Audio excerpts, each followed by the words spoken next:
ngaturake pamarima ingkang sagedene dene handika Raden wis kepareng nyampurnakake kelawan aku. Wis titi mangsa aku kudu ninggalake Ngaracapada nanging uruhanana Raden. Aja rumangsa menawa sira Raden sawijining satriya ingkang wis kasinunganing saliring reh lan sumurupa Raden.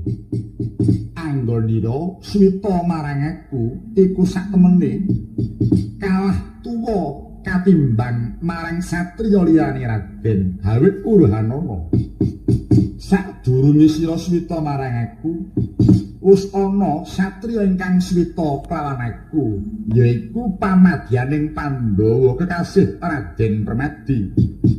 Iku isih kadangmu pribadi kapernah kadang muda lawan sira karana iku atmajaning sawargi Prabu Pandhu Dewanata kang patutan kawan ingkang Bibi Kunti Palibrata. Ing mangka kang Bibi Kunti iku kadange muda kang Rama Prabu Basudewa. Ingkang mangkono Raden Narayana sira kelawan Raden Permadi iku tunggal guru nanging kalah tuwa kelawan Raden Permadi. Ananging pinangka manunggalake sekabehing piwulang kang Gusti nampa marang Raden saka aku.